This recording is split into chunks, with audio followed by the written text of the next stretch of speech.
Assalamu alaikum everyone. So Bitcoin is at 82,439.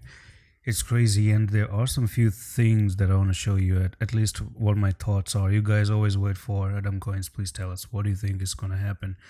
Now, a pre recall here is that we had one trend line going on, and I thought for a second that this trend line was going to push up. So we had manipulation. Okay, we had very bad manipulation. So for example, there was a break, there was a successful retest, we had one touch, we had second one, we had another touch here, we had a failure again. But you can see we really had this ascending triangle. We even broke out of it. We had a successful couple of retests, and still you went to the downside. So first of all, the most simple thing that I can tell you is that when you have an ascending triangle and you make a fake out and you move the other direction, it is just a very simple thing to say that this was ascending triangle. And when you had the ascending triangle, you can see that the retest was successful here, but you still went down. Manipulation, right? Clear manipulation. Now it's a part of trading. There's always fake out, and fake outs are a part of trading, and that's the reason why stop losses are important. So you may have your stop losses at 84,000, just a little bit lower below the ascending triangle.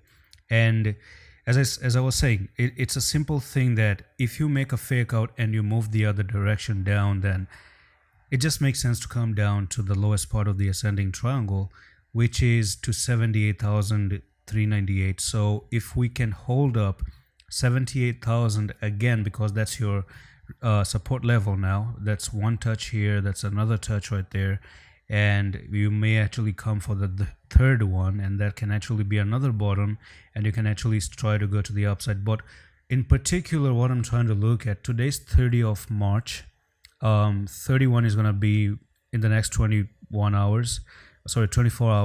Now after 24 hours, we're going to actually start 1st of April, and monthly closing is the most important thing at this current moment. And I want to tell you that on the monthly, if you close above $81,000, you can actually set the tone for April to become green, right? Or even if April doesn't become green, we have another doji, then maybe May can actually become green. So this closing, this one candle closing, is the most important thing in the next, you can see, 2 days and 1 hour. So I want to see a closing above 81,000, and by the time you start April, maybe drop to 78k and then start to push up again, or you can even drop to 72,000 in April and then move up. So where does 72 comes in? First of all, you see, the weekly is not good. The weekly is about to close in 1 day, 1 hour, and the candles that you're making on the weekly is bad one, right? So it does look like next week we may obviously try to go down, and at least try to go down to 76k one more time.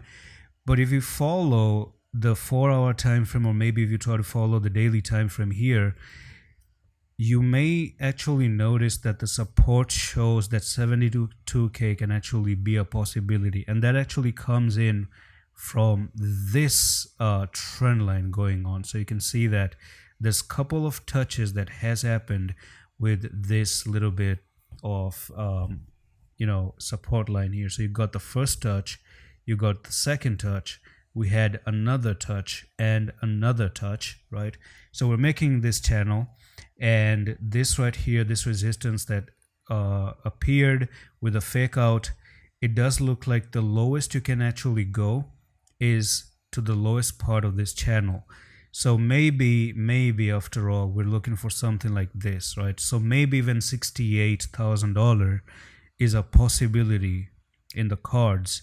Now keep one thing in mind. If you end up coming down to $68,000, I can tell you that even though that does look like a drop, there is a hidden bullish pattern that you may want to notice here, and that is the descending broadening wedge. Okay, now when you go down, when you descend down and you broaden a little bit, you're moving in such a way that you're having bigger and bigger drops as you drop down, but you're also creating that bullish pattern called bullish, a descending bullish divergence. And if you touch maybe even $68,000 and then you come up and you break above it, then you're good to go, and you're good to go back to the all-time high again, which is $108,000. And that's all for the video. I'm going to see you in the next one. Love.